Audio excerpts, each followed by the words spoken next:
These are the final moments of Maytag production in Galesburg. Snapshots capture the last side-by-side refrigerator as it comes off the line. It's signed by workers who are losing their jobs. It's hard. You know, you've worked beside these people. I mean, they're like your family. It was a very difficult decision, but it was a decision that needed to be made in order for us to be competitive in the marketplace. When the 1,600 Galesburg jobs vanished, most of them reappeared south of the border in Reynosa, Mexico. Once the bread and butter of Galesburg, Maytag makes side-by-side refrigerators here in what Mexicans call a maquila or factory.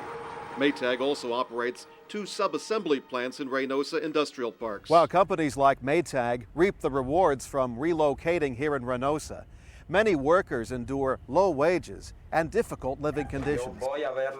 Diego showed us the home he built out of discarded materials. He works on the line at Maytag in Reynosa. We're protecting his identity because he could face firing or blacklisting in the factories for speaking out. I can say that sincerely I'm really disappointed in Maytag. I can see now that it's not somewhere that I'm going to be able to work and earn enough money to provide for my family the way I need to. Diego showed us his paycheck. He typically works 6 days a week, but his take-home pay is just $1 per hour. It's taking a physical and emotional toll. There are a lot of really negative consequences based in the very low wage that we're paid. It can result in alcoholism, it can result in depression.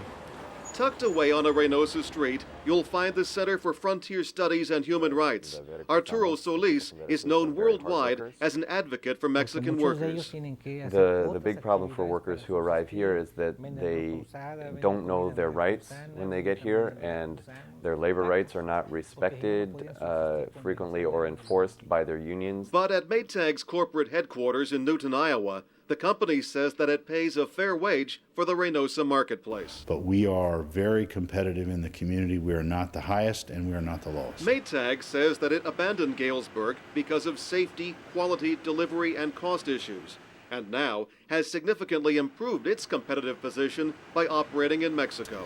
All of those metrics are dramatically improved. And our ability to service our customers likewise has improved. We're not animals, we're human beings. We have the same blood flowing through our veins. Hired 89, job taken away in 04. That last refrigerator remains on display for now at the Galesburg Labor Temple. The United States are the most competitive and productive workers in the world. This is what we are, and here they are. Here's the names of all of them. The names of Maytag workers now looking for new jobs.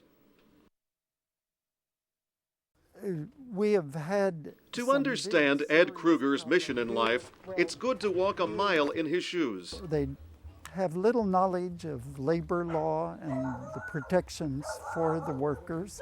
For the past quarter century, the 74-year-old minister has made the trek into Reynosa's poorest neighborhoods, or colonias. To me, it's a delight to be working with people who are seeking to improve their own lives. This is where many factory workers live. There are dirt streets and floors. There's no indoor plumbing or running water. Homes are made from pallets and scrap materials. These folks must feel in some ways like they found an angel here to have you here to look out for them, you think? Well, I don't know about that. I don't think I'm very much of an angel, but... Ed has never grown out of the 60s, okay? A former Catholic priest himself, Mike Allen is president of the McAllen Economic Development Corporation.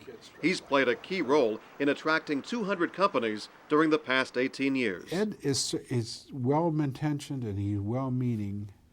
He just doesn't grasp the economic nature of the world. Compare the colonia housing in Reynosa to this. It's called Sherryland Plantation and part of one of the fastest growing areas in the United States. The view from neighboring McAllen, Texas is far more eye-pleasing. Farmland for decades, developers created a new crop for housing and upscale living. Cozy, comfortable homes for American executives from the Mexican factories and others in McAllen. Of course, it's been very profitable for them. It's been good for us. But you got to think outside the box.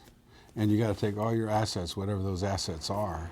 In Reynosa, a huge Cineplex and new mall just opened near an industrial park complex. Construction also continues on government housing that factory workers can buy. But it's clear there's a sharp division between the haves and have-nots. The greatest benefit to the development of the maquila sector in Reynosa is the business class in the city of McAllen. Everybody comes down here, they take them to the worst colonia and the worst callejon that you can find, but there's just two sides of the story. So it's still the dream of a better future and a dream of going home someday, right? Yes, but a lot of them really think a lot about Veracruz, or where they came from, where they have plenty of fruit trees and a nicer climate. Ed Kruger seems to take it all in stride. He's come a long way from his native Indiana, but he wouldn't have it any other way. It has its hard points, naturally, in the hot summertime. It gets a little bit difficult. But the people themselves are the ones who inspire me to keep on. Keeping on with lessons about life in Reynosa.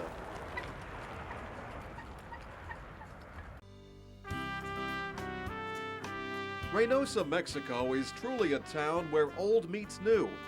It's a marriage of the past and present. Thousands of Mexican workers find new opportunities in the maquilas. These are high-tech businesses in modern industrial parks. Maytag is one of many familiar companies with a presence here. The working conditions that you find in a maquiladora here are not different from the ones that you guys have in the States. You know, as a matter of fact, sometimes they're even better. Reynosa shares a close connection with McAllen, its Texas neighbor. The city of 106,000 people is within eyeshot of this Reynosa balcony. As Reynosa experiences this industrial revolution, some of the benefits cross the border to McAllen, Texas. This is one of the fastest growing areas in the United States, and it's banking on the future. When companies come to do business in Reynosa, chances are they'll deal with the McAllen Economic Development Corporation. It attracted 35 new companies during the past year. If we get them here, we close them. Former priest Mike Allen discovered a new calling in 1988. Once a minister to the poor, he now enriches McAllen and Reynosa by attracting new businesses. We have touched and dealt with all 200 companies that have come. Everybody comes through us. Including Maytag.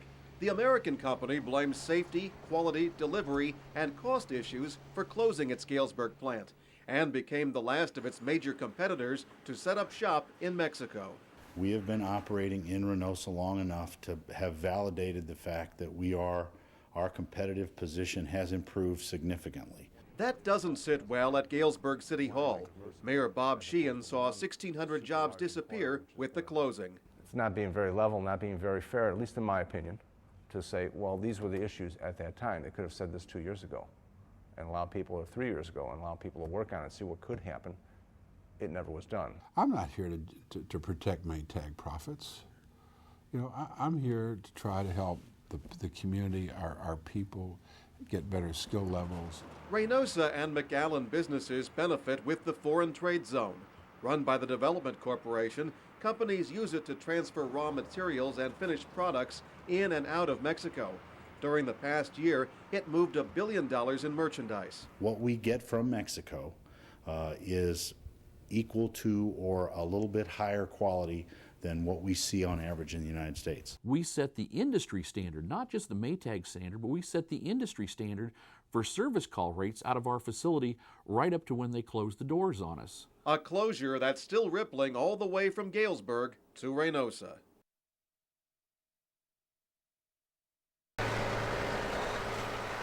Maytag is sharply criticized for leaving Galesburg and moving side-by-side refrigerator production to Reynosa, Mexico.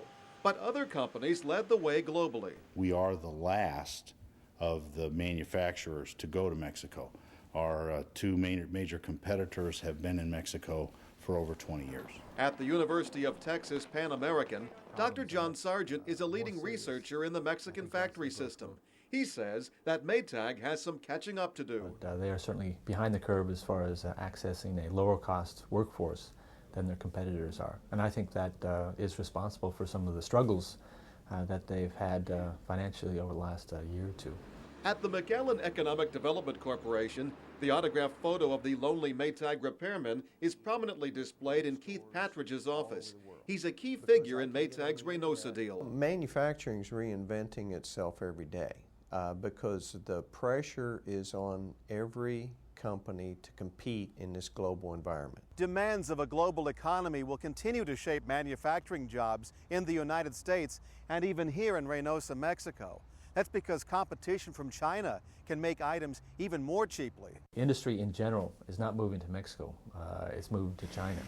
And I think China has tremendous quality problems. Mexico has already lost factory jobs to China, and the local government blames China for take-home pay that averages about $1 an hour in Reynosa factories. Salaries haven't moved that much since China came into the market because of the competition. Ironic that Galesburg is losing factory jobs to Mexico. Mexico now losing factory jobs to China that pay about $1 a day. And developers say that American consumers are behind this trend. When you start talking about competing, the ones who make the decision on who wins and who loses is your viewers and every consumer out there. And we fully expect maybe Maytag may go somewhere else 5 years from now. But that's just what's going to happen. But global competition could actually keep Maytag in Reynosa. Building refrigerators in China isn't as attractive due to distance, shipping, freight expenses, and homeland security. The labor piece is a small component. Now, it is significant enough to generate some amount of savings, but it isn't anything that would allow you to say carte blanche, everything needs to go to China. Quitting time at this industrial park shows the hustle and bustle around Reynosa factories. With workers packed on buses for the ride home, developers jockey to stay ahead of the global business trends. We've been to China several times and seen what's going on there, and we want to exploit their weaknesses. And we're looking at ways that we can help our companies compete from here rather than China. And I think we still have a lot of very shoddy goods coming from China, and I hope consumers realize that and start purchasing more from the U.S. or from Mexico. All as American manufacturing jobs continue to disappear into foreign countries. Reynosa's neighborhoods illustrate the city's severe growing pains. As Mexicans migrate to Reynosa for factory jobs, the city is growing at the rate of a block a day. It's not keeping up with services. So here in Mexico, the things that stay behind are the low wages, the social problems, the environmental contamination, and the overpopulation. The city's infrastructure suffers. There's not enough adequate housing. Streets are in bad shape. Indoor plumbing, running water, and sewers are in short supply. The funds are not there to provide the infrastructure that is needed and to keep up maintaining what's already developed. A half century ago, Galesburg and Reynosa shared a population of around 30 to 35,000 people. But today, Galesburg's population remains nearly steady, while Reynosa stands at close to 1.2 million. Outside the former refrigerator plant in Galesburg, all signs relating to Maytag are off the walls. The huge facility is for sale. On Main Street, there are signs of strain for retailers during trying times. And at City Hall, the strategy is to seek variety in new businesses. You want to have a diversified group as opposed to one super large employer, which is going to just, eliminate thousands of jobs. And that really is what happened here. For the company that left Galesburg, production continues on side-by-side refrigerators at its Reynosa plant. Maytag also operates 2 sub-assembly plants there. From Maytag's perspective, I think what the future is about is being leaner and faster and taking care of the customer better than the competition. Maytag workers in Reynosa will endure conditions similar to other factories there. Our shift is so long, there's so many hours, and even when I work overtime and on a Saturday, it's still not enough to meet all of our needs. We're protecting Diego's identity because he could lose his job or be blacklisted from the factories for speaking out. He takes home about $1 per hour from Maytag. Sincerely, I can tell you that my family economic situation means that I could never buy one of those refrigerators. These workers are so underpaid they can't only not afford to buy the product that they're producing, they can't afford, like he says, to raise and take care of their own families. They can't afford to pay for clean water or sanitary plumbing conditions or things like that. That's just shameful. An uncertain future and challenging times for two cities sharing a close connection to the Maytag Corporation.